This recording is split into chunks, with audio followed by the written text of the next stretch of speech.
Hi everyone, this is your master और आज हम लोग पढ़ने वाले हैं इंफ्रास्ट्रक्चर। सो ये चैप्टर भी क्या है, डिलीटेड है। ठीक है, यानी ये आपके बोर्ड्स में पूछा नहीं जाएगा, लेकिन आप लोग नॉलेज पर्सपेक्टिव से इसे पढ़ सकते हैं। पहले चलते हैं। आपने पढ़ा होगा different sectors of economy, agriculture sector हो गया, इंडस्ट्रियल सेक्टर हो गया, सर्विस सेक्टर हो गया। ये हाईली डिपेंड्स करते किस पे हैं, यानी कि ये तीनों सेक्टर डिपेंड करते हैं आपके इंफ्रास्ट्रक्चर फैसिलिटीज पे। और हमारे इकोनॉमिक रिफॉर्म्स जो 1991 में आया है, जो आपने चैप्टर 3 में भी पढ़ा है, उसे काफी हाई प्रायोरिटी उन्होंने दिया था इंफ्रास्ट्रक्चर फैसिलिटीज को। तो अब समझ लेते हैं इंफ्रास्ट्रक्चर क्या है। इंफ्रास्ट्रक्चर क्या है? एक्टिविटीज, सर्विसेज और फैसिलिटीज जो कि नीडेड है डिफरेंट काइंड्स ऑफ जो सर्विसेज हम इकोनॉमी में प्रोवाइड कर रहे हैं। यानी कि चाहे आप उसे एक्टिविटीज बोलिए, सर्विस बोलिए या फैसिलिटीज बोलिए, ये क्या कर रहे हैं, इन तीनों सेक्टर्स को सर्विसेज प्रोवाइड कर रहे हैं, हेल्प प्रोवाइड कर रहे हैं, उसी को हम क्या बोलेंगे, इंफ्रास्ट्रक्चर बोलेंगे। इसके टाइप्स होते हैं, इसके दो टाइप्स हैं। फर्स्ट है इकोनॉमिक इंफ्रास्ट्रक्चर, सेकंड है सोशल इंफ्रास्ट्रक्चर। देखते हैं इसे क्या है। Economic infrastructure is associated with energy हो गया, ट्रांसपोर्टेशन हो गया, कम्युनिकेशन हो गया, उसे हमने नाम दे दिया इकोनॉमिक इंफ्रास्ट्रक्चर। यानी जो क्या कर रहा है, आपके इकोनॉमिक एक्टिविटीज को प्रमोट कर रहा है। ठीक है, और आपने फर्स्ट चैप्टर में ही पढ़ा है इकोनॉमिक एक्टिविटीज क्या होता है, जिसमें मनी का इन्वॉल्वमेंट हो। ठीक है। Second is social infrastructure. Social infrastructure क्या है? जो एसोसिएटेड विद एजुकेशन हो गया, हेल्थ हो गया, हाउसिंग हो गया। ठीक है, तो ये क्या करता है, ये ह्यूमन रिसोर्स के क्वालिटी को इंप्रूव करता है। ठीक है ना, अगर आप हेल्दी रहेंगे तो आप एक अच्छे ह्यूमन कैपिटल हैं। आप एक अपना एजुकेशन अच्छा ले रखा है तो आपकी प्रोडक्टिविटी काफी अच्छी होगी। ठीक है, आप जीडीपी अच्छा प्रोवाइड करेंगे, आप सोच अच्छा पाएंगे अपने बारे में, खुद के बारे में, सोसाइटी के बारे में। ठीक है। अच्छा, ये एग्जाम में, बोर्ड्स में अभी तो नीडेड है नहीं, ठीक है ना, लेकिन बोर्ड्स में ये क्वेश्चन पूछा जाता है काफी ट्विस्ट करके।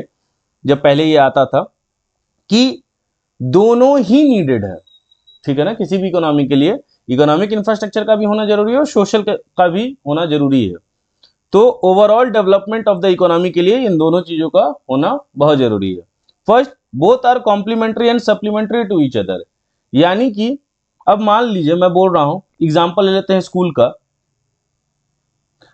अब स्कूल की बिल्डिंग ही नहीं बनाई आपने, स्कूल की आपने बिल्डिंग ही नहीं बनाई है, ठीक है, उससे आपको अर्न होगा, ये इकोनॉमिक एक्टिविटी है। तो स्कूल की आप बिल्डिंग ही नहीं बनाओगे तो उसमें एजुकेशन कैसे प्रोवाइड करोगे? ठीक है ना। तो इसीलिए बोथ क्या होते हैं, एक दूसरे के कॉम्प्लीमेंट्री भी है और सप्लीमेंट्री भी है। सप्लीमेंट्री आप समझते होंगे एक्स्ट्रा,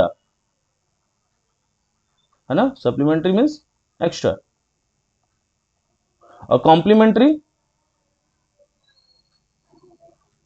जो आपने सुना होगा कॉम्प्लीमेंट्री ब्रेकफास्ट, यानी जो भी आपने पेमेंट किया ना उसमें वो इंक्लूडेड है, जरूरी है। ठीक है। Next is importance of infrastructure. First क्या है, फैसिलिटेट्स फंक्शनिंग ऑफ इकोनॉमी। पूरी इकोनॉमी जो चल रही है वो इंफ्रास्ट्रक्चर फैसिलिटीज के ही वजह से चल रही है। एग्रीकल्चर ही आप देख लीजिए, एग्रीकल्चर में कितने तरीके के इंफ्रास्ट्रक्चर का यूज होता है। इंडस्ट्रीज में देख लीजिए, जो मशीन्स हैं आपके, और भी मॉडर्न इंडस्ट्री से रिलेटेड बहुत सारी चीजें हैं, रोड्स हैं। अब एग्रीकल्चर में आपने प्रोड्यूस तो कर लिया, रोड्स ही नहीं रहेंगे तो जल्दी से कोई सामान एक प्लेस से दूसरे प्लेस पहुंच नहीं पाएगा। ठीक है, तो ये भी सर्विस कौन प्रोवाइड कर रहा है? इंफ्रास्ट्रक्चर। ठीक है। Second is agriculture development. Modern agriculture में देख लीजिए, रोड्स हैं आपके, रेलवेज हैं, सीड्स है, फर्टिलाइजर्स है, पेस्टिसाइड्स है, इंश्योरेंस है, बैंकिंग है। तो ये सब क्या कर रहे हैं, डेवलप कर रहे हैं किस सेक्टर को? एग्रीकल्चर सेक्टर को। और इंफ्रास्ट्रक्चर क्या कर रहा है, अपना सर्विसेज प्रोवाइड कर रहा है, तभी आप डेवलप कर पाएंगे। ठीक है। नेक्स्ट इज थर्ड क्या है, इकोनॉमिक डेवलपमेंट। इकोनॉमिक डेवलपमेंट क्या है, अगर आपने इकोनॉमी को आपको डेवलप करना है, आपने ये कॉन्सेप्ट पढ़ लिया होगा चैप्टर 3 में, एक होता है ग्रोथ और दूसरा होता है डेवलपमेंट। तो डेवलपमेंट क्या है आपका, एक ब्रॉडर कॉन्सेप्ट है। क्या है? एक ब्रॉडर कॉन्सेप्ट है। और ये क्या होता है, नैरो कॉन्सेप्ट। ये क्या होता है, क्वालिटेटिव इन नेचर होता है, यानी एक क्वालिटी इंप्रूव करता है। और जब आप ग्रोथ के बारे में सोचते हो तो ये क्वांटिटेटिव इन नेचर होता है। और ये क्या करता है, ये सिर्फ एक डायमेंशन को देखता है, और डेवलपमेंट क्या करता है, वेरियस डायमेंशंस को देखता है। ठीक है ना, इसलिए मैंने ऐसा बना दिया एरो, यानी डिफरेंट डायमेंशंस को देख रहा है। सो अगर आपको अपने इकोनॉमी को डेवलप करना है ना, तो आपको इंफ्रास्ट्रक्चर डेवलप ही करना होगा। ठीक है, इसीलिए मैंने यहां पे लिखा है गो हैंड इन हैंड। यानी इंफ्रास्ट्रक्चर डेवलप करोगे तो आपकी इकोनॉमी भी क्या होगी, डेवलप होगी। Fourth is better quality of life, यानी अगर वेल डेवलप इंफ्रास्ट्रक्चर रहेगा तो इससे क्या होगा, बेटर क्वालिटी ऑफ लाइफस्टाइल होगा पीपल्स का, ठीक है ना। जैसे मान लीजिए एग्जांपल के लिए हमने क्या किया, वाटर सप्लाई या सैनिटेशन में इंप्रूवमेंट किया, इससे क्या होगा, जो मॉर्बिडिटी है जिसको बोलते हैं इलनेस, यानी लोगों में बीमारी कम होगी, लोगों में बीमारी कम होगी यानी वो हेल्दी होंगे, हेल्दी होंगे तो क्या होगा, वो ज्यादा आवर्स ऑफ प्रोडक्टिविटी दे पाएंगे। अब ज्यादा आवर्स ऑफ प्रोडक्टिविटी का मेरा मतलब नहीं है कि आप 20 ही घंटा काम करें, वो ठीक भी नहीं है आपके सेहत के लिए। लेकिन आप क्या करेंगे, आप अपने सोशल लाइफ को भी देख सकते हैं, घर को भी देख सकते हैं, आप एक अच्छा वर्किंग लाइफ भी इंजॉय कर सकते हैं अगर आप हेल्दी हैं तो, ठीक है ना। नेक्स्ट इज प्रोवाइड्स एम्प्लॉयमेंट, और इंफ्रास्ट्रक्चर आप डेवलप कर रहे हो यानी बहुत सारी चीजों को क्या करोगे, आप क्रिएट करोगे, तो जैसे ही क्रिएट आप करते हो ना, इससे एम्प्लॉयमेंट जनरेशन भी होता है। जैसे आप रोड्स बना रहे हैं, कंस्ट्रक्शंस कर रहे हैं, रेलवेज है, ये सब जब आप क्रिएट करेंगे, यानी इंफ्रास्ट्रक्चर को जब भी आप क्रिएट करेंगे तो उससे क्या होगा, इंप्लॉयमेंट जनरेट होगा, ठीक है। फैसिलिटेट्स आउटसोर्सिंग, अब जो एडवांस इंफ्रास्ट्रक्चर फैसिलिटीज है वहां पे क्या होता है, आउटसोर्सिंग का काम होता है। ये भी आपने चैप्टर सेकेंड या थर्ड में पढ़ा होगा। आउटसोर्सिंग क्या है, आप अपने काम को क्या करते हैं, नेक्स्ट पार्टीज को सेंड कर देते हैं, ठीक है ना। इसका बेस्ट एग्जांपल मैंने आपको दिया था, जैसे बैंक में देखिएगा तो वो प्लेस किसी और का होता है, उसमें एटीएम किसी और कंपनी का है, उसमें जो कार्ड लग रहा है वो किसी अलग कंपनी का है, वहां पे जिसने एसी लगाया है वो किसी अलग कंपनी का, तो यानी सारे काम क्या है, आउटसोर्स है, ठीक है। इंडिया में जैसे बहुत सारे काम बीपीओ के काम होते हैं, केपीओ के, नॉलेज प्रोसेसिंग, कॉल सेंटर्स हो गए, ये सब क्या है, आईटी सपोर्ट सिस्टम जो है सब क्या है, आउटसोर्स किया हुआ काम है। और आउटसोर्सिंग करने में फायदा भी होता है। क्या फायदा होता है ये भी पढ़ा चुका हूं मैं, बस दोबारा बता दे रहा हूं आपको। जैसे मान लीजिए अमेरिका है, अमेरिका में कोई बच्चा है, वो बोल रहा है अपने फ्रेंड को कि मेरा होमवर्क या असाइनमेंट बना दे, वो बोल रहा है कि इस काम के मैं $100 लूंगा। तो उस बच्चे ने इंडिया के किसी बच्चे को फोन किया, बोला कितने में कर देगा, मान लीजिए 80 रुपया चल रहा है, तो ये कम से कम होगा 8000, ठीक है। 80 हो गया ना, 80 गुना 100 तो 8000, ठीक है। और यही फोन जब उसने इंडियन लड़के को किया, उसने बोला भाई 2000 में कर दूंगा। तो एक बात बताओ, उसको तो 6000 का प्रॉफिट हो रहा है ना, वो क्यों ये काम अपने जो अमेरिका का दोस्त है उससे करवाए। सेम ऐसे ही वर्क में भी होता है, बहुत सारे वहां पे जो छोटे काम है वो क्या कर दिए जाते हैं, डेवलपिंग कंट्रीज को दे दिए जाते हैं कि ये काम आप कीजिए, आपको ये इतना पैसा मिलेगा, ठीक है। नेक्स्ट इज एनर्जी, एनर्जी का पॉजिटिव कोरिलेशन है किससे, मतलब इकोनॉमिक, यानी आपकी कंट्री ग्रोथ कर रही है, जीडीपी बढ़ रही है, तो एनर्जी का भी जो डिमांड होगा वो इंक्रीज करेगा। आप ही देखिए इंडिया ग्रो कर रही है, इंडिया की जीडीपी बढ़ रही है, इतने सारे गैजेट्स हैं, लोग टेक्नो फ्रेंडली हो रहे हैं, ठीक है ना। तो टेक्नो फ्रेंडली हो रहे हैं तो जो भी आप मोबाइल से या लैपटॉप से चीजें यूज कर रहे हैं उसे चार्ज करना होगा, है ना। उसके साथ और भी वेरियस जो गैजेट्स हैं उन्हें भी चार्ज करना होगा आपको, तो वो चार्ज करने के लिए आपको क्या चाहिए, इलेक्ट्रिसिटी चाहिए, ठीक है। तो जैसे जैसे आपका ग्रोथ, इकोनॉमिक ग्रोथ बढ़ते रहता है, जीडीपी बढ़ते जाती है, डिमांड फॉर एनर्जी भी क्या होती है, बढ़ते जाती है, ठीक है। अगर वो घट रहा है तो डिमांड फॉर एनर्जी भी क्या होगा, घटेगा। नेक्स्ट इज सोर्सेज, सोर्सेज क्या है, तो दो हैं, फर्स्ट इज कॉमर्शियल एनर्जी और दूसरा है नॉन कॉमर्शियल। कॉमर्शियल लग गया यानी पैसों से रिलेटेड, आप ऐसे याद रख सकते हैं, ठीक है। यानी source of energy which command a price, users has to pay price, like coal, petrol, electricity, ये सब के लिए आप क्या करते हैं, प्राइस पे करते हैं। नॉन कमर्शियल जिसमें पैसे की कोई जरूरत नहीं हो, जैसे source of energy do not command price, like firewood हो गया, एग्रीकल्चर वेस्ट हो गया, जो गोईठा वगैरह आप बनाते हैं गोबर का, ठीक है। नेक्स्ट इज, इसी के कुछ पॉइंट्स हैं वो देख लेते हैं। यह है जनरली इन्हें देखा गया है कि क्या होते हैं, ये एग्जॉस्टेबल इन नेचर होते हैं, यानी आज ना कल ये क्या हो जाएंगे, एग्जॉस्ट हो जाएंगे, खत्म हो जाएंगे। लाइक कोल आपने देख लिया, पेट्रोल देख लिया, ये सब क्या हो जाएंगे, खत्म हो जाएंगे एक ना एक दिन। लेकिन हाइड्रो पावर, बस एक्सेप्ट लिखा है मैंने, हाइड्रो पावर है वो खत्म नहीं होगा। और ये जो जनरली है वो क्या है, जनरली रिन्यूएबल इन नेचर होते हैं, ठीक है, या हमें फ्री ऑफ कॉस्ट मिला हुआ है किससे, नेचर से, ठीक है, जिनका हम यूज कर रहे हैं। नेक्स्ट इज एनर्जी का एक और डिवाइडेशन है, फर्स्ट इज कन्वेंशनल सोर्सेज और दूसरा है नॉन कन्वेंशनल। कन्वेंशनल का मतलब ही है कि जिसको हमने काफी लंबे समय से हम यूज भी कर रहे हैं, और दूसरा क्या है, इसे स्टोर भी किया जा सकता है, ठीक है। और ये क्या होते हैं, नॉन रिन्यूएबल इन नेचर होते हैं, ठीक है ना, यानी ये दोबारा रिन्यू नहीं हो सकते। लाइक आपका कोल हो गया, ऑयल हो गया, ठीक है। नॉन कन्वेंशनल में क्या होगा, ये वो सोर्स ऑफ एनर्जी है जिसका यूज करना हमने अभी रिसेंटली ही शुरू किया है, ठीक है ना। और अभी हमारे पास प्रॉब्लम क्या है, इसको स्टोर करने का, यानी इस एनर्जी को जो हमने यूज करना सीखा है, इसको हम स्टोर कैसे करें, ये प्रॉब्लम अभी चल रही है, ठीक है। लाइक विंड एनर्जी हो गया, सोलर एनर्जी हो गया, टाइडल एनर्जी हो गया, ठीक है। अच्छा, इसी कन्वेंशनल में ही क्या होते हैं, जो अभी हमने ऊपर पढ़ा, इसी के अंदर वो आते हैं, चाहे वो कमर्शियल हो या नॉन कमर्शियल हो, ठीक है। अब हम देखेंगे कंजप्शन पैटर्न क्या है इंडिया का, ठीक है ना, यानी हमारे पास जो एनर्जी आ रही है वो कहां से कैसे आ रही है वो देखेंगे। तो कमर्शियल एनर्जी हम देख रहे हैं, तो 74% है टोटल एनर्जी, जिसमें से 54% हमारे पास कोल से आ रहा है, 32% ऑयल से आ रहा है, और नेचुरल गैस से 10%, हाइड्रो से 2%। नॉन कमर्शियल में फायरवुड, काउडंग वगैरह ये सब मिला के कितना हो रहा है, 26%। तो ये मोस्टली कहाँ हो रहा होगा, आपके विलेज एरियाज में, ठीक है। ये कहाँ हो रहा होगा, विलेज एरियाज में हो रहा होगा। नेक्स्ट है, अब जो यही परसेंटेज हमने पढ़ा ना, तो हम ये पता करेंगे कि हमारे कंट्री में किस सोर्स से कितना इलेक्ट्रिसिटी का जनरेशन हो रहा है, जिसमें फर्स्ट है आपका थर्मल पावर। आप मान के चलिए, ये डाटा तो पुराना है, लेकिन मान के चलिए अभी भी अच्छा खासा जो इलेक्ट्रिसिटी है हमारे पास, वो किससे आता है, थर्मल पावर से ही आता है। So power generated by coal, oil, gas, और परसेंटेज आप देख सकते हैं 67% है ये। और सोचिए, इसी थर्मल पावर को बहुत सारे कंट्रीज में धीरे धीरे बंद भी किया जा रहा है, क्योंकि इससे क्या होता है, पॉल्यूशन काफी ज्यादा होता है। तो 67% जो है वो आपका कहां से आ रहा है, थर्मल पावर से एनर्जी आ रही है। और ये डाटा भी काफी पुराना है, 2016 का है, ठीक है। Next is hydro electric power. इस पर तो मैंने प्रोजेक्ट भी बनाया था जब मैं क्लास 9-10 में था, ठीक है ना। आपने वो पढ़ा होगा, टरबाइन होता है, उस पर वाटर गिरता है, वो टरबाइन नचता है, फिर मैकेनिकल से इलेक्ट्रिकल एनर्जी में हम उसे कन्वर्ट करते हैं। तो power generated water of fast flowing rivers, high dams. अच्छा, ये चीपर है, जो हम 3 पढ़ने वाले हैं, फर्स्ट तो पढ़ लिए, सेकंड और थर्ड है। इसमें सबसे चीपेस्ट कौन है, हाइड्रो पावर।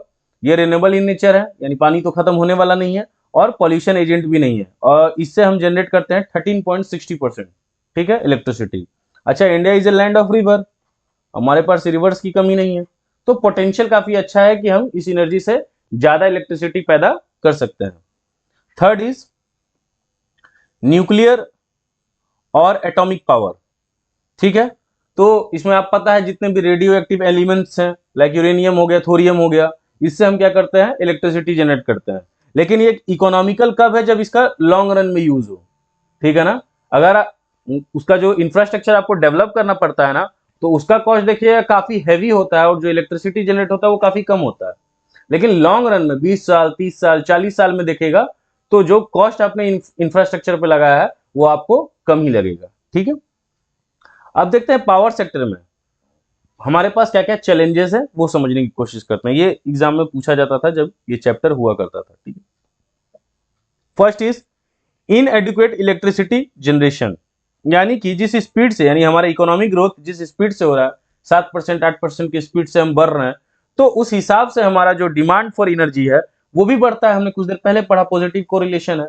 लेकिन हम सफिशिएंट इलेक्ट्रिसिटी जो है वो जनरेट नहीं कर पा रहे हैं। आज भी आप बहुत सारे से बिहार के बहुत सारे गांव है, वहां पे देखोगे 5 घंटा लाइट्स यहाँ आ रही हैं, तो फिर दूसरे जो आपके दूर के जो गांव है वहां पे वो इलेक्ट्रिसिटी गायब रहती है, और फिर वो वहां जब इलेक्ट्रिसिटी आती है तो फिर आपके इस एरियाज में क्या होती है, इलेक्ट्रिसिटी गायब रहती है, ठीक है। दूसरा क्या है, poor performance of installed capacity. अब जितने भी स्टेट इलेक्ट्रिसिटी बोर्ड है, अब यहाँ पे ऐसे तो अब धीरे धीरे सिटीज में तो ये अच्छा ही हो गया है कि पाइपलाइंस वगैरह नीचे से बिछा दी गई हैं, लेकिन बहुत जगह पे आपने ये वर्ड सुना होगा कि टोका फंसा के इलेक्ट्रिसिटी ले लेते थे, या बहुत लोग क्या करते थे, एक्सेसिव इलेक्ट्रिसिटी यूज करते थे और मीटर्स वगैरह का कोई पेमेंट वगैरह नहीं करते थे, तो वो क्या करते थे, पावर की चोरी करते थे, ठीक है। और ये भी होता है, लेकिन ये खासतौर पे पॉलिटिशियंस के लिए होता है। पॉलिटिशियंस मतलब ये टेक्निक अपनाते हैं, वो क्या करते हैं, एग्रीकल्चर सेक्टर वाले लोगों को फ्री सप्लाई ऑफ पावर देते हैं कि उनका वोट बैंकिंग भी जिंदा रह सके, ठीक है। तो इससे भी काफी लॉस होता है जो इलेक्ट्रिसिटी बोर्ड्स हैं। Third is shortage of inputs. अब शॉर्टेज ऑफ इनपुट्स कैसे, इसको समझाता हूं मैं आपको। जैसे मान लीजिए गवर्नमेंट के पास ही कोल है, कोल माइंस है, ठीक है, तो ये कोल हो गया। मान लीजिए उसने 20 रुपए का कोल भेजा, एनटीपीसी भी तो गवर्नमेंट का है, तो उसने 20 रुपए का कोल भेजा, ठीक है। मान के चल रहे हैं इस 20 रुपए के कोल से, ये एनटीपी डायग्राम मेरा अच्छा नहीं है, बस आप मान के चलिए, तो ये जो एनटीपीसी है यहां से क्या हुआ, 15 रुपए की इलेक्ट्रिसिटी जनरेट हुई है और कंज्यूमर्स को मिली। तो अब दो प्रॉब्लम है, पहली बात यहां से 15 रुपए आना चाहिए लेकिन वो आता भी नहीं है क्योंकि थेफ्ट हो जाता है, चोरी होती है बहुत इलेक्ट्रिसिटी की, ठीक है। मान के चलिए 5 ही रुपया जा रहा है। अच्छा 5 रुपया जा रहा है तो आप इसका जो सिस्टम है, क्योंकि इसमें भी तो बहुत सारी चीजें हैं जो खराब होते रहती हैं, अभी एक पढ़ेंगे हम लोग प्लांट लोड फैक्टर होता है, वो सारी चीजें पुरानी होती है, उसे रिन्यू करना होता है, ठीक करना होता है। दूसरी बात है कि आपने यहां से तो 20 रुपए का कोल उठाया ना, तो वो भी पेमेंट करना है, इसमें बहुत सारे इंप्लॉयज काम कर रहे हैं, तो इसीलिए ये सारे सेक्टर्स क्या होते हैं ना, हमेशा डाउनफॉल पे रहते हैं, ठीक है। देखिए गवर्नमेंट कंपनीज का काम है सोशल वेलफेयर करना, ठीक है, क्या करना, सोशल वेलफेयर करना, लेकिन इसका मतलब ये नहीं ना है कि आप चोरी करेंगे। अगर गवर्नमेंट आपको सस्ते में इलेक्ट्रिसिटी प्रोवाइड कर रही है, वो तो 500 रुपये नहीं मांग रही है प्रति यूनिट का, तो जितना में अगर वो मांग रही है आप उसमें भी यूज तो कर ही रहे हो, वो पेमेंट भी नहीं कर रहे हो, और दूसरा बात आप क्या कर रहे हो, उसमें चोरी भी कर रहे हो, ठीक है। तो इससे तो गवर्नमेंट पे प्रेशर पड़ता है ना, गवर्नमेंट कंपनीज पे काफी प्रेशर पड़ जाता है, ठीक है। इसीलिए इसको प्राइवेटाइज कर दिया गया है, वो आगे पढ़ेंगे हम। दिल्ली का अच्छा एक एग्जाम्पल है, ऐसे बिहार में भी अब होने लगा, पटना वगैरह में। Limited role of private and foreign entrepreneurs, यानी प्राइवेट को इसमें रोल कम दिया गया, ठीक है ना, कि आप इलेक्ट्रिसिटी का डिस्ट्रीब्यूशन कीजिए या क्रिएशन कीजिए, ठीक है ना, या फॉरेन एंटरप्रेन्योर्स को। Lack of public operation, unrest due to high power tariffs, बहुत सारे एक्स्ट्रा टैक्सेस की वजह से अनरेस्ट भी बना रहता है, ठीक है ना। नेक्स्ट है measures to meet power crisis, यानी ये जो पावर क्राइसिस है उसको ठीक करने के लिए हमें क्या क्या मेजर्स लेने होंगे वो देखते हैं। First is improvement in plant load factor, मैंने बोला था ना ये टेक्निक है, टेक्निक क्या मतलब, ये जो खास तौर पे थर्मल पावर होते हैं उसमें क्या होता है, अगर उसे आप ठीक नहीं कर रहे हैं, रिन्यू नहीं कर रहे हैं, तो उससे क्या होता है, उसका जो ऑपरेशनल एफिशिएंसी है वो घटते जाता है, ठीक है ना, टाइम टू टाइम उसे चेंज करना होता है। Next is control of transmission and distribution losses, ठीक है। आप ट्रांसमिट यानी आप दे तो रहे हैं इलेक्ट्रिसिटी, अभी मैंने आपको डायग्राम में दिखाया 15 रुपए का इलेक्ट्रिसिटी दे रहे हैं, तो उतना पैसा क्यों नहीं आ रहा है, यानी पैसे कलेक्शन पे भी आपका ध्यान होना चाहिए, आप लॉसेस बियर करते जा रहे हैं, इससे तो दोनों गवर्नमेंट कंपनी जो जितनी भी हैं वो धीरे धीरे बंद हो जाएंगी। Third is increase in productivity capacity, अब ये क्या है, अंडर यूटिलाइज है, क्या है, अंडर यूटिलाइज है, यानी जो इनका पोटेंशियल है ना वो उससे कम ही काम कर रहे हैं, और वो कम काम क्यों कर रहे हैं, क्योंकि हमारा ध्यान नहीं है उन पे, पैसे नहीं आ रहे गवर्नमेंट को, ठीक है। Encourage use of renewable resources, हमने पढ़ा ही है थर्मल पावर से बहुत ज्यादा पॉल्यूशन होता है, तो हमें बायोमास, सोलर प्लांट, इन चीजों पे ध्यान देना चाहिए। अच्छा एक और बात है, इंडिया में कैपेसिटी भी बहुत है, इंडिया के पास फुल पोटेंशियल है, जितने भी रिन्यूएबल रिसोर्सेज हैं उन सभी का यूज करने का एक अच्छा पोटेंशियल भी है ना।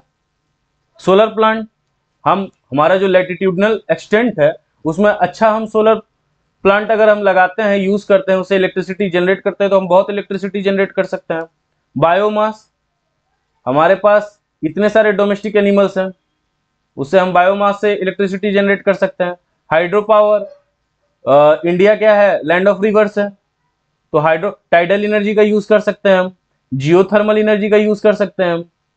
तो इंडिया चाहे तो विंड एनर्जी का, कोस्टल रीजन्स पे हम विंड पावर का यूज कर सकते हैं, तो हमारे पास कमी नहीं है, हमारे पास फुल पोटेंशियल है सारे रिन्यूएबल रिसोर्सेज को यूज करने का, ठीक है।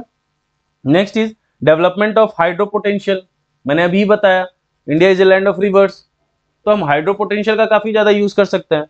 नेक्स्ट क्या है, अदर रिसोर्सेज लाइक पब्लिक का इन्वेस्टमेंट, ठीक है, आप ये बोल के पैसा तो उठा ही सकते हैं कि हम रिन्यूएबल एनर्जी पे ध्यान दे रहे हैं, तो पब्लिक अपने आप इन्वेस्ट करेगी। Better research and development, energy sector में आप अच्छे अच्छे रिसर्च करवाइए, रिसर्च जब तक हम नहीं करेंगे हम डेवलप नहीं होंगे। हमारा ध्यान पहले के हमने ह्यूमन कैपिटल में भी पढ़ा है हमने, रिसर्च एंड डेवलपमेंट पे पिछले कुछ 40 साल 50 साल पहले ज्यादा ध्यान ही नहीं दिया। हमें रिसर्च को ज्यादा प्रमोट करना चाहिए, ठीक है। टेक्नोलॉजिकल इनोवेशन, यानी टेक्नोलॉजी में और क्या चेंज करना है, जो बेस्ट है हम उसे लेके आए। जैसे एक एग्जांपल दे रहा हूं बस, अर्थक्वेक है तो कुछ कंट्रीज में वो बहुत तुरंत पता लग जाता है, नहीं आने वाली है वो बहुत तुरंत पता चल जाता है, तो वो लोग क्या करते हैं, क्योर कर लेते हैं, या जिन्हें जिनके जगह को शिफ्ट करना है वो शिफ्टिंग भी हो जाती है, हमें बहुत लेट पता चलता है। तो अगर वैसी कोई टेक्नोलॉजी है तो हम उसे या तो सीख लें, या तो क्रिएट कर लें, या मांग लें। यही 3 ऑप्शन है।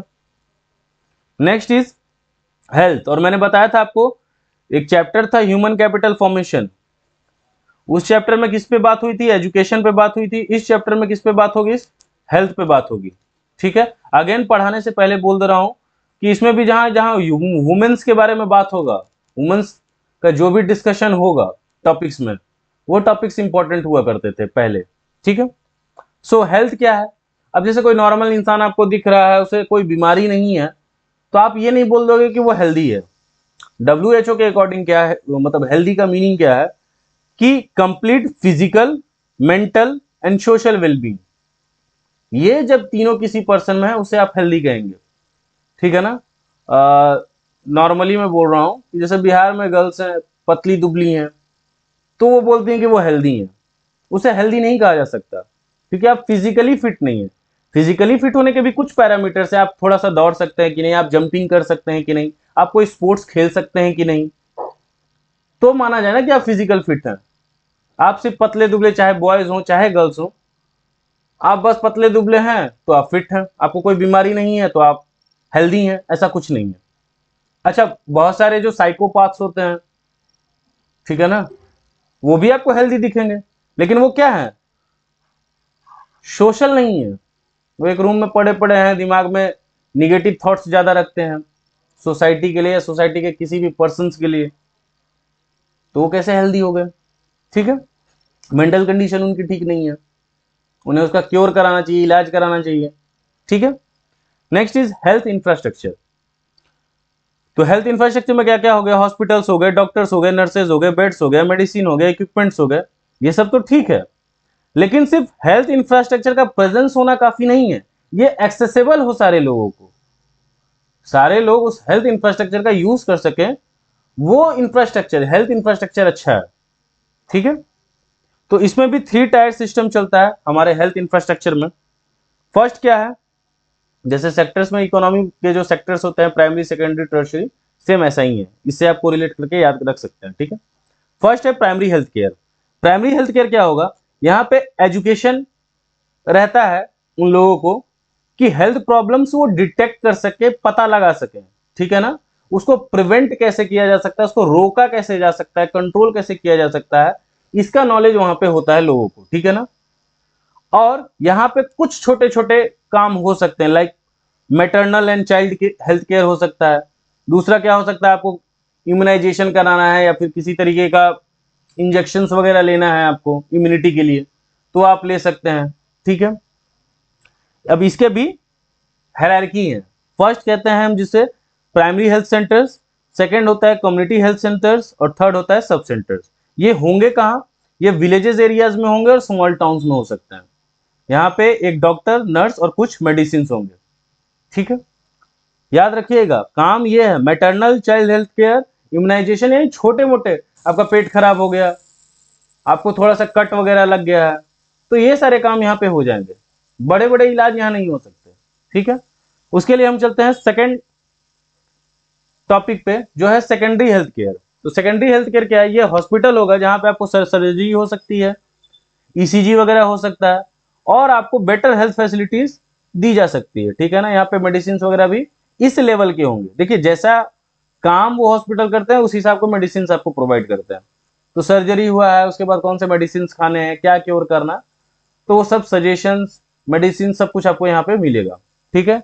ये डिस्ट्रिक्ट हेडक्वार्टर्स में होंगे, यानी बड़े बड़े टाउन्स में होंगे, ठीक है। Third is tertiary health care. Tertiary health care क्या है, ये एडवांस हॉस्पिटल्स हैं, लाइक एम्स, ठीक है।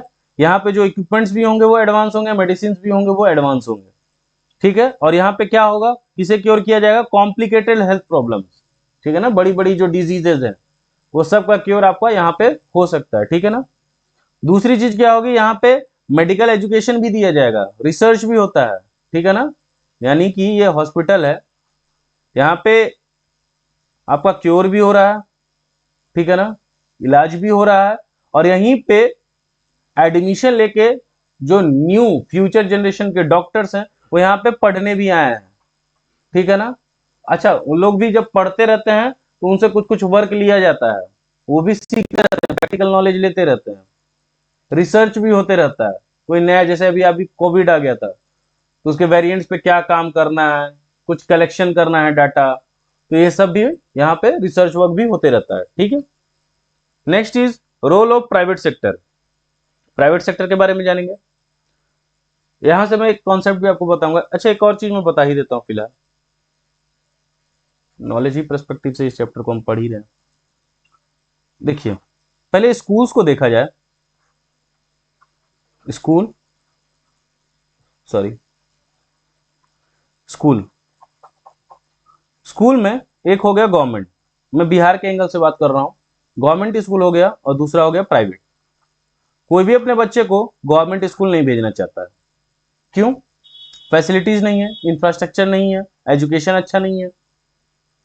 और वही प्राइवेट में अच्छे टीचर्स हैं, अच्छा इंफ्रास्ट्रक्चर है, टेक्नोलॉजी के बारे में बताया जा रहा है, नए तरीकों से उन्हें पढ़ाया जा रहा है, ठीक है। तो सब चाहते हैं कि मेरा बच्चा प्राइवेट में पढ़े। लेकिन जैसे ही बात कॉलेज की आती है, अभी हम मेडिकल कॉलेज के बारे में बात करेंगे, तो वहां पे बच्चे क्या चाहते हैं? वहां पे बच्चे चाहते हैं कि वो गवर्नमेंट कॉलेज से पढ़े, ना कि प्राइवेट कॉलेज से। गवर्नमेंट कॉलेज में क्या है, उससे पहले प्राइवेट देख लेते हैं। प्राइवेट में क्या होगा, सबसे पहली बात, मनी ज्यादा लगेगा।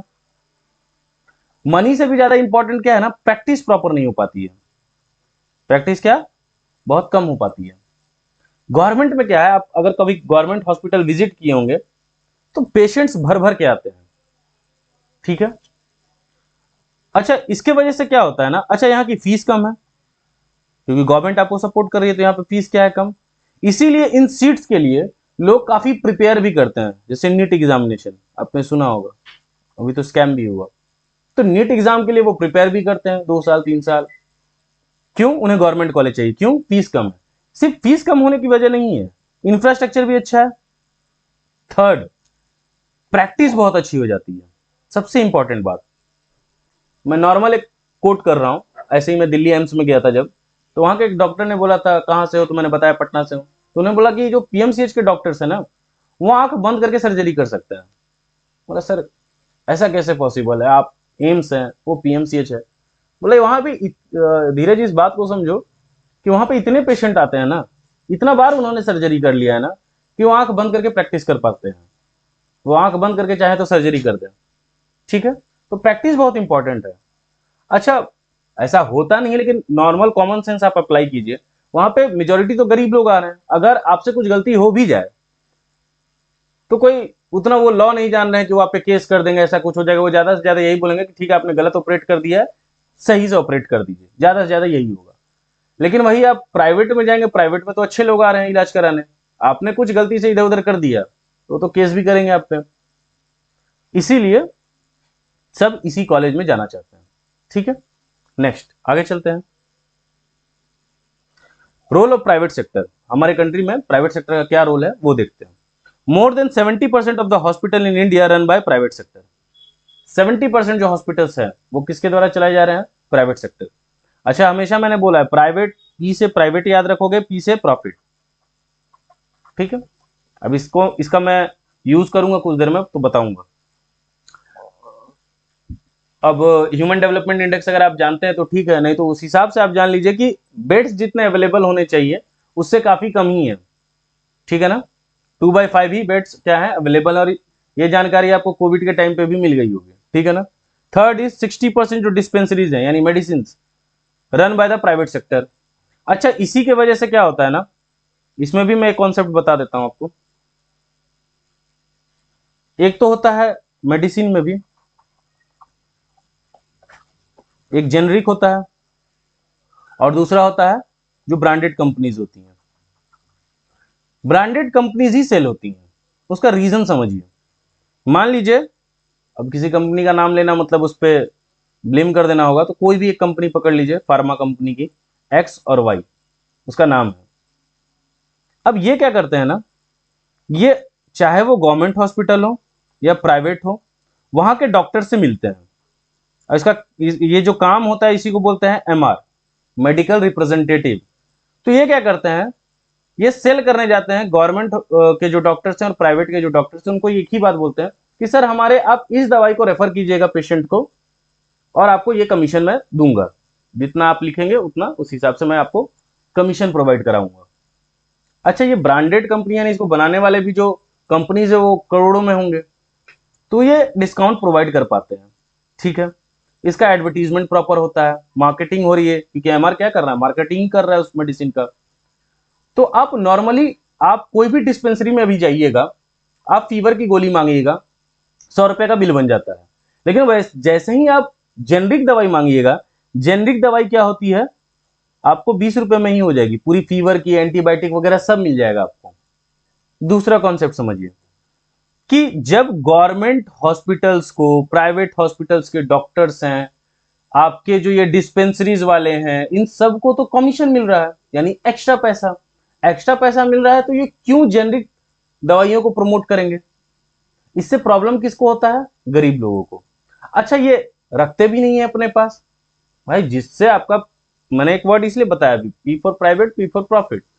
तो प्रॉफिट ये जनरेट जिससे कर रहे हैं वो उस काम को ज्यादा करेंगे, तो ये सेल क्या करते हैं, ब्रांडेड दवाइयां ज्यादा सेल करते हैं, और जेनरिक दवाई कहीं आपको। इसलिए अब अगर आप ये कॉन्सेप्ट समझ गए, नॉलेज आपको आ गया, गरीब लोगों को आपने बता भी दिया, लेकिन वो जाके खरीदेंगे कहां, कोई तो रख ही नहीं रहा है जेनरिक दवाई। बात समझ रहे हो, इसीलिए जेनरिक दवाई प्रमोट ही नहीं हो पाता है। कॉम्पोजिशन, यानी उस दवाई में क्या क्या है, क्या क्या चीजें ऐड की गई हैं, कैसे मिला के वो दवाई बना, कॉम्पोजिशन भी आप देखिएगा तो पूरा का पूरा सेम है, लेकिन जेनरिक दवाई आपको मिलेगी नहीं। ठीक है, तो ये भी एक तरह का आप बोल सकते हैं बहुत बड़ा गेम चल रहा है, या चलता ही है। नेक्स्ट है fourth, private sector, dominant role in medical education and training. तो प्राइवेट सेक्टर ने डोमिनेंट रोल भी बना रखा है, क्योंकि गवर्नमेंट में जितनी सीट्स होंगी उतनी ही ना। अब 6 लाख बच्चों ने अप्लाई किया है, उसमें से भी हो सकता है बहुत सारे बच्चे दोबारा अटेम्प्ट दे रहे हैं, तिबारा अटेम्प्ट दे रहे हैं, उनका नहीं होगा तो वो प्राइवेट कॉलेज ही ज्वाइन करेंगे, और प्राइवेट कॉलेज ज्यादा है, गवर्नमेंट कॉलेजेस कम है, एम्स की तो कम ही गिनती है ना। Next is, private sector in India grow independently without any major regulation, यानी उनको रेगुलेट करने के लिए, रोकने के लिए कोई अच्छी बॉडी नहीं है, लेकिन उस तरीके से वर्क नहीं करती है। ठीक है, next is, some private practitioners are not even registered. जैसे जो गांव वगैरह के झोला छाप जो डॉक्टर्स होते हैं, उनके पास कोई डिग्रीज वगैरह नहीं है, वो उनके पास कोई रजिस्ट्रेशन वगैरह नहीं है। तो ऐसे ही लोगों को एक टर्म दिया गया, उन्हें क्या बुलाया जाता है, क्वैक्स बुलाया जाता है। क्या बुलाया जाता है, क्वैक्स, वो जो करता है ना डक, वही। Next is medical tourism in India. Medical tourism यानी मेडिकल पर्पस से इंडिया आना।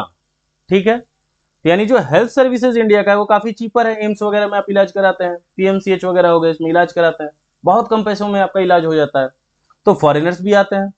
2016 के डाटा के हिसाब से देखा जाए तो 2,01,000 लोग यहाँ पे आए थे अपना इलाज कराने, और लगभग $500 का उन्होंने इलाज कराया है। और वो आते हैं कि इसलिए सर्जरीज, लिवर ट्रांसप्लांट, यानी बड़ी बड़ी जो डिजीज है उनका इलाज करवाने आते हैं। अगर हम अपग्रेड करें, क्या करें, अपग्रेड करें अपने हेल्थ इंफ्रास्ट्रक्चर को, तो हम और फॉरेनर्स को क्या कर सकते हैं, अट्रैक्ट कर सकते हैं। ऐसा कोई लिखित नहीं है कि एक स्टेट में एक ही एम्स होगा, 2 भी हो सकता है, 4 भी हो सकता है, गवर्नमेंट को डेवलप करना चाहिए। अच्छा, गवर्नमेंट जब ये डेवलप करेंगे तो और ज्यादा गरीब लोग आएंगे, ऐसा थोड़ी है कि वो 0 रुपये फीस रख रहा है, कुछ फीस तो है ही, उससे उनका भी इनकम बढ़ेगा गवर्नमेंट हॉस्पिटल्स का। साथ में क्या होगा, फॉरेनर्स भी आ रहे हैं तो वो भी पेमेंट वगैरह करके जा रहे हैं। ठीक है, तो मेडिकल टूरिज्म को आपको क्या करना चाहिए, बढ़ावा देना चाहिए। ये भी एग्जाम में पूछा जाता था, सब पास्ट टेंस में बोलना होगा मुझे। Next is Indian system of medicine, ISM। तो इसमें हमने प्रमोट किया और बाद में ब्रांच ही बना दिया आयुष। आयुष का मतलब क्या हो गया, आयुर्वेदा, योगा, यूनानी, सिद्धा यूनान से आया था, नेचुरोपैथी, होम्योपैथी। नेचुरोपैथी आपने सुना नहीं होगा तो एक मूवी है उसमें इसका यूज किया गया है, डियर कॉमरेड करके मूवी है विजय देवरकोंडा की।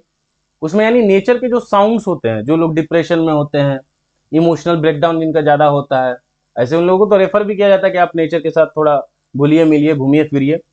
लेकिन अगर नहीं पॉसिबल है तो वो क्या करते हैं, उनको ये सब साउंड्स सुनाए जाते हैं, जैसे वाटरफॉल के हो गए, ट्रीज के हो गए, माउंटेन्स के हो गए, ये सब साउंड सुनाए जाते हैं जिनसे वो क्योर कर सके अपने आप को। ठीक है, तो देखा जाए, और इसमें पोटेंशियल भी बहुत ज्यादा है, पहले ही बता दे रहा हूं मैं। बात समझिए, बहुत सारे ऐसे डिजीजेस है ना जिसका क्योर आपको इंग्लिश मेडिसिन में नहीं मिलेगा, वो आपको आयुर्वेदा में ही मिलेगा। बहुत सारी चीजें हैं जो शायद ठीक नहीं हो सकती है इंग्लिश मेडिसिन या जो प्रैक्टिसेस हैं, तो आप वो योगा से उसे ठीक कर सकते हैं। तो ये पूरे आयुष में क्या है ना, हेम्योपैथी जो है, अब जैसे बच्चों को आप स्टार्टिंग से ही इंग्लिश दवाइयों की आदत लगवा देते हो, जैसे हमें तो बचपन में बहुत हमने खाई है हेम्योपैथी दवाई, ठीक है, तो उसका क्या होता है ना, कोई रिएक्शन नहीं होता है, एलर्जी नहीं होगा आपको उस दवाइयों से। तो हेम्योपैथी का भी आप यूज कर सकते हैं, स्लो है बट वर्किंग है। ठीक है ना, तो 3167 आईएसएम हॉस्पिटल्स हैं और इसके लगभग 2600 डिस्पेंसरीज हैं, 7 लाख रजिस्टर्ड प्रैक्टिशनर्स हैं, यानी ये रजिस्टर्स है, वो क्वैक की तरह नहीं है। नेक्स्ट इज ह्यूज पोटेंशियल है किसका, आईएसएम का, ये जो पूरा आयुष है इसका ह्यूज पोटेंशियल है कि solve large part of health problems. अभी मैंने बताया जो चीज उसमें ठीक नहीं हो सकती वो इन 5-6 ब्रांचों में जाके आप ठीक करवा सकते हैं। इफेक्टिव है, सेफ है, एक्सपेंसिव नहीं है, ये सबसे खास बात है। एक्सपेंस, योगा करने में आपका क्या एक्सपेंस है, कोई एक्सपेंस नहीं है। नेक्स्ट है, अगर हम थोड़ा लिटिल एफर्ट्स डालें, एक फ्रेमवर्क तैयार करें इनके प्रॉपर, ऐसे आयुर्वेदा का तो प्रॉपर चलने लगा है, हॉस्पिटल्स वगैरह, एजुकेशन वगैरह प्रोवाइड कराया जा रहा है उनका, ठीक है, लेकिन हमें रिसर्च भी, जैसे बहुत सारे क्या है ना, जो टेक्सुअल बुक्स हैं, चारक संहिता वगैरह, अगर आपने पढ़ा हो, चारक संहिता एक किताब थी, अच्छा इसी में शायद प्लास्टिक सर्जरी के बारे में भी कहा गया था, जिसे फॉरेनर्स पढ़ के फिर प्लास्टिक सर्जरी निकाले, इंडिया में ये पहले ही प्रैक्टिस होता था। ठीक है, तो इस किताब वगैरह में ये सब लिखा हुआ है। तो हमें रिसर्च प्रमोट करना होगा, जैसे बहुत सारे आयुर्वेदा में है, बहुत सारे मेडिसिनल प्लांट्स हैं जिसे हम भूल गए हैं, अगर उसका यूज हम दोबारा करने लगे, उसको हम प्रॉपर यूज में लाने लगे, उसके बारे में बच्चों को पढ़ाने लगे, तो ये चीजें काफी आगे जा सकती है। ठीक है, अब वुमेन हेल्थ से रिलेटेड है कुछ चीजें, वो देखते हैं। First is child sex ratio, 927 है 2001 के हिसाब से, 914, और घट ही गया है 2011 के हिसाब से। हरियाणा में भी आपने देखा था, एक एग्जाम्पल है बस मैं ले रहा हूं, हरियाणा में भी चाइल्ड सेक्स रेशियो काफी कम था फीमेल्स को लेके या गर्ल्स को लेके, फिर वहां पे वही बनाया गया बेटी पढ़ाओ बेटी बचाओ योजना। ठीक है, next is 3 lakh girls below 15 years age, यानी 15 साल से जो कम एज की बच्चियां हैं वो ऑलरेडी शादीशुदा है और उनके एक बच्चे भी हैं, इसलिए लॉ लाया है कि आप इतने साल से पहले शादी नहीं करा सकते, गैर कानूनी है। Next is 50% of the married women, जो कि 15 से लेकर 49 ईयर्स की हैं, वो एनेमिक इन नेचर हैं, तो उन्हें क्या करना चाहिए, ऐसे डॉक्टर्स भी सजेस्ट करते हैं कैरेट खाना चाहिए, टोमेटोज खाना चाहिए। ठीक है, क्योंकि आयरन की डेफिशिएंसी उन्हें बहुत होती है। ठीक है ना, 19%, देखिए 19% मैटरनल जो डेथ होता है वो एनेमिक इन नेचर होने की वजह से होता है। ठीक है, ये बहुत बड़ा रीजन है। एबॉर्शंस मेजर काउज है मैटरनल मॉर्बिडिटी के लिए, यानी इलनेस वगैरह के लिए। ऐसे मैंने तो ये कहावत सुनी, पता नहीं कितनी सच है, कि एबॉर्शंस ज्यादा करवाने से आपका सीधा इफेक्ट आपके वो लाइफ पे आता है, यानी आपकी आपकी लाइफ, अगर आपने 2-3 एबॉर्शंस करवा लिए हैं तो आपकी लाइफ सीधा 3 से 4 साल डिक्रीज हो गई, जितना आप जीते उससे 3 से 5 साल आपकी एज क्या हो जाती है, डिक्रीज हो जाती है। तो ये नहीं कराना चाहिए, सेक्स एजुकेशन को प्रमोट करना चाहिए, लोगों को अवेयरनेस फैलानी चाहिए, ये सारे काम होने चाहिए। नेक्स्ट इज क्रिटिकल असेसमेंट, इस पर कोई मूवीज वगैरह भी बनी थी, काफी अच्छी है, मुझे हीरोइन का नाम याद नहीं आ रहा है। Critical assessment of health infrastructure, अब इसको देखते हैं क्या एसेस किया है हमने। फर्स्ट है इनइक्विटेबल, एक second, inequitable distribution of health services, यानी इक्वली डिस्ट्रीब्यूशन नहीं है, इनइक्विटेबल है, यानी 70% जो हमारी पॉपुलेशन है वो रहती तो रूरल एरिया में है और वहां पे हॉस्पिटल्स क्या है, 20% है। अब मैं वापस से वो कॉन्सेप्ट याद दिला रहा हूं, 70% हमारे इंडिया में हॉस्पिटल्स कौन से हैं, प्राइवेट हैं, ठीक है। तो ये 70% है कहां, ये 70% है डिस्ट्रिक्ट्स के मेजर एरिया में, ये विलेजेस में नहीं है। विलेजेस में क्यों नहीं है, क्योंकि इनको ज्यादा पेशेंट्स नहीं मिलेंगे। और प्राइवेट है तो भाई प्रॉफिट देखेगा अपना, यानी जहां ज्यादा भीड़ भाड़ होगी वहां पे अपना हॉस्पिटल्स ओपन करेंगे, क्योंकि इनको पब्लिक चाहिए, ठीक है। सेकेंड इज कम्युनिकेबल डिजीजेज, अभी भी बहुत सारी कम्युनिकेबल डिजीजेज हैं जहां पे प्रॉपर अवेयरनेस नहीं है, सैनिटेशन नहीं है, वहां पे कम्युनिकेबल जो डिजीजेज है वो काफी फैलती हैं। Third is poor sanitation facilities, अच्छा ये डाटा पुराना है इसलिए है। 30% of the houses in urban areas do not have a toilet facilities, तो मोदी जी ने जो प्रोग्राम चलाया उसके वजह से तो अब बहुत जगह टॉयलेट की फैसिलिटीज है, लेकिन ये पुराना डाटा है इसलिए। Lack of man power, India produces 12,000 medical graduates every year, still huge shortage. देखो शॉर्टेज क्या है ना, शहरों में नहीं है, ध्यान से समझना, ये शॉर्टेज गांवों में है। देखिए मैं किसी के एस्पिरेशन पर बात नहीं कर रहा हूं, मैं खुद जैसे मान लीजिए मैं बिहार के पटना में रह रहा हूं, आप यहाँ पे हॉस्पिटल्स देखिए, अदर अदर डिस्ट्रिक्ट से सारे लोग यहाँ पे इलाज कराने आते हैं। अच्छा शहरों में बहुत लोगों को माइग्रेट ही इसलिए करना पड़ता है, पहला है हेल्थ, देख दूसरा है एजुकेशन, और दूसरा तीसरा है आपका एम्प्लॉयमेंट अपॉर्चुनिटी। एम्प्लॉयमेंट अपॉर्चुनिटी भी आपको शहरों में ज्यादा है। तो आप अच्छे टीचर्स को ही देख लीजिए, वो पटना में पढ़ा रहे हैं, वो गांव जाके थोड़ी सर्विसेज देंगे, नहीं देंगे। अच्छे डॉक्टर्स हैं वो शहरों में रह रहे हैं, अब शहरों में रह रहे हैं तो एक हॉस्पिटल में वो अर्न कर रहे हैं, सुबह से लेकर उनकी दोपहर तक की जॉब है, दोपहर से लेकर रात तक की जॉब किसी और हॉस्पिटल में है, अपॉर्चुनिटीज है, वो गांव क्यों जाएंगे। इसीलिए शॉर्टेज मैक्सिमम जो आपको दिखेगा वो कहां दिखेगा, गांव में दिखेगा, विलेज एरियाज में दिखेगा, ठीक है। Fifth is malnutrition, malnutrition major threat है किसके लिए, चिल्ड्रंस के लिए, और अब तो और ज्यादा है। देखिए मैं वही बोल रहा हूं, लाइफ में कॉन्सेप्ट्स पढ़ना और उसको अप्लाई करना दो डिफरेंट चीजें हैं। हमने बहुत तरीके के कॉन्सेप्ट्स पढ़े अपने बचपन में, हमने फॉलो कितना किया ये इंपॉर्टेंस रखता है। आपने कॉन्सेप्ट पढ़ा था ना बैलेंस डाइट, 6-7 में ही पढ़ लिया होगा साइंस में, क्या आप बैलेंस डाइट ले रहे हैं, नहीं। अच्छा जो माता पिता हैं बच्चे के, उन्हें भी ये बात पता है बैलेंस डाइट क्या होता है, वो भी पढ़ के आए हैं, पढ़े लिखे सभी लोग हैं, 10-12 तो अब सभी लोग कर रहे हैं। हमने ह्यूमन कैपिटल में डाटा देखा है, 12 तक की पढ़ाई तो 94-96% लोग कर रहे हैं, तो उन्होंने बैलेंस डाइट पढ़ा है। तो बच्चों पे इसे अप्लाई क्यों नहीं करवा पा रहे हैं, या खुद के लाइफ में अप्लाई क्यों नहीं कर रहे हैं। आप जब बैलेंस डाइट नहीं लीजिएगा तो इससे आपके, आप पहले तो खुद इफेक्ट होंगे, फिर दूसरा क्या, आपका बच्चा भी इफेक्ट होगा। और पहले चीजों को यूज करने से पहले उसके बारे में थोड़ा सा तो जान सकते हैं आप, जो बाहर चीजें मिल रही हैं खाने की, उसमें कितनी मिलावटें हैं, कैसे वो प्रोसेस होता है, कैसे वो बनता है, ठीक है ना। तो इस पे ध्यान देने की जरूरत है, ठीक है ना। नेक्स्ट है रोल ऑफ प्राइवेट सेक्टर, तो पब्लिक सेक्टर ने तो कुछ ज्यादा किया नहीं, वो सक्सेसफुल नहीं रहा, रीजन आपको मैंने बता ही दिया है, ठीक है ना। तो ऐसा हम कुछ इनिशिएटिव ले सकते हैं, collaboration of public sector with private sector, यानी दोनों मिलके काम करें, तो क्या हो सकता है, कुछ हमारा हेल्थ इंफ्रास्ट्रक्चर कंट्री का सुधर सकता है, ठीक है। तो यहीं पे आपका चैप्टर क्या हुआ, द एंड हुआ, ठीक है, द एंड। सो अगर आपको कोई भी डाउट है अगर इस चैप्टर के भी रिगार्डिंग, तो आप मुझे इंस्टाग्राम पे बताइए। कोई और चैप्टर पढ़ना है जो नीडेड है, कोई आपके यूनिट टेस्ट वगैरह में आ रहा है, वो बताइए, ठीक है ना। इसमें मैंने ज्यादा इंपॉर्टेंट चीजें नहीं बताई क्योंकि ये चैप्टर तो बोर्ड्स में आएंगे नहीं, इसलिए नहीं बताया। एमसीक्यू मैंने बोला है, लेकिन मैं एमसीक्यू इसलिए शुरू नहीं कर रहा हूँ कि मैं सोच रहा हूँ पहले सारे चैप्टर्स में कवर कर लूँ, चाहे वो इंडियन हो चाहे वो मैक्रो, क्योंकि आप बोर्ड्स के बच्चे हो, आपको वहां काम देगा, यूनिट टेस्ट में 20 आउट ऑफ 20 ला के भी कुछ होने वाला नहीं है। तो आप पहले इंडियन और मैक्रो कंप्लीट कर लीजिए, उसके बाद हम एमसीक्यू और केस स्टडीज की प्रैक्टिस एक साथ करेंगे, ठीक है।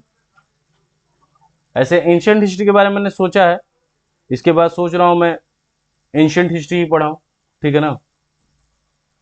फिर मिडाइवल देखा जाएगा, फिर उसके बाद आपका मॉडर्न हिस्ट्री, ठीक है। सो सही जगह पे आप ज़्यादा से ज़्यादा, मैं यही बोलूँगा, सही जगह तक अगर आपको अच्छा लगा है तो आप वीडियोस को शेयर करिए, ठीक है। फिर मिलते हैं इसके नेक्स्ट चैप्टर में, ठीक है, एनवायरमेंट एंड सस्टेनेबल डेवलपमेंट, ठीक है। सो बाय, गुड नाइट, मन लगा के पढ़ते रहिए।